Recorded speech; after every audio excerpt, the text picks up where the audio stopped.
வணக்கம். இன்றைய பிஎன்சியின் பிரதான செய்திகளை வழங்குவதற்காக நான் ஷாலினி மூர்த்தி.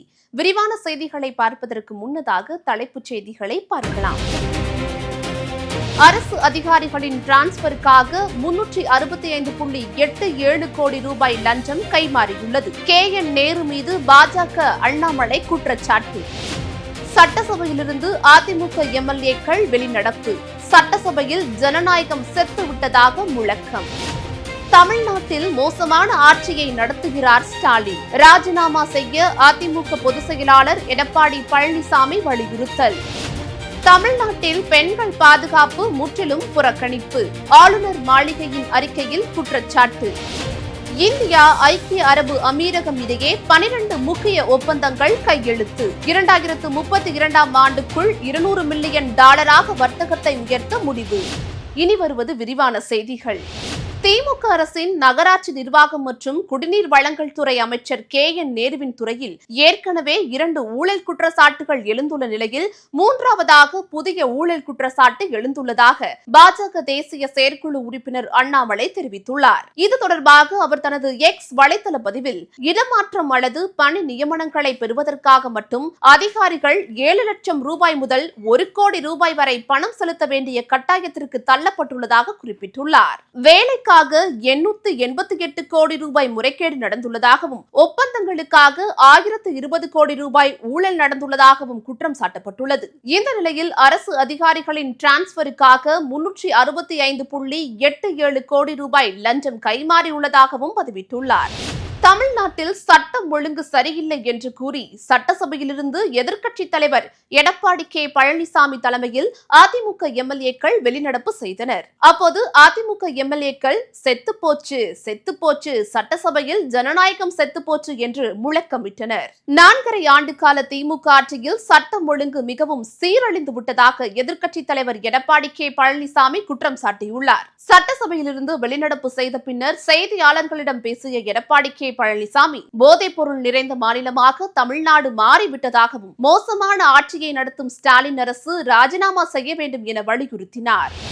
தமிழ்நாடு அரசு தயாரித்து கொடுத்துள்ள செய்தியில் உண்மைக்கு புறம்பான செய்திகள் இருந்ததாக ஆளுநர் மாளிகை தரப்பு விளக்கம் அளித்துள்ளது. தமிழ்நாடு சட்டசபையில் இருந்து வெளிநடப்பு செய்தது ஏன் என்று ஆளுநர் மாளிகை தரப்பு விளக்கம் அளித்துள்ளது. தமிழ்நாட்டில் பெண்கள் பாதுகாப்பு முற்றிலும் புறக்கணிக்கப்பட்டுள்ளதாகவும் பள்ளி மாணவர்களிடையே போதை புழக்கம் அதிகரித்துள்ளதாகவும் ஆளுநர் மாளிகை தரப்பு விளக்கம் அளித்துள்ளது. புதுச்சேரியில் குடும்ப தலைவிகளுக்கு வழங்கப்படும் உதவித்தொகை 1000 ரூபாயிலிருந்து 2500 ரூபாயாக உயர்த்தப்பட்டுள்ளதாக அம்மாநில முதலமைச்சர் NR ரங்கசாமி கூறியுள்ளார். உயர்த்தப்பட்ட தொகை வரும் பிப்ரவரி 7ஆம் தேதி முதல் மகளிரின் வங்கிக் கணக்கில் செலுத்தப்படும் என்றும் தெரிவித்தார். அதேபோல் முதியோர் உதவித்தொகையும் பிப்ரவரி முதல் 500 ரூபாய் உயர்த்தி வழங்கப்படும் என ரங்கசாமி தெரிவித்துள்ளார். பாஜகவின் தேசிய தலைவராக பீகாரை சேர்ந்த நிதின் நபீன் ஒருமனதாக தேர்ந்தெடுக்கப்பட்டுள்ளார். பாஜகவிற்கு இளைஞர் ஒருவரை தலைவராக நியமிக்க பிரதமர் மோடி திட்டமிட்டிருந்த நிலையில் தேசிய செயல் தலைவராக கடந்த சில வாரங்களுக்கு முன்பு நிதின் நபீன் நியமிக்கப்பட்டார். இந்த நிலையில் தேசிய தலைவர் பதவிக்கான தேர்தல் டெல்லியில் நடைபெற்றது. இதில் நிதின் நபீன் ஒருமனதாக தேர்வு செய்யப்பட்டதை அடுத்து தலைவராக நிதின் நபீன் முறைப்படி பொறுப்பேற்றுக் கொண்டார். மாநிலங்களவை உறுப்பினரும் இசையமைப்பாளருமான இளையராஜாவுக்கு பத்மபாணி விருது வழங்கப்பட உள்ளதாக விழா குழுவினர் அறிவித்துள்ளனர். இளையராஜாவுக்கு நினைவு பரிசு, பாராட்டு பத்திரம், 2 லட்சம் ரூபாய் ரொக்க பரிசு வழங்கப்படும் என தெரிவிக்கப்பட்டுள்ளது.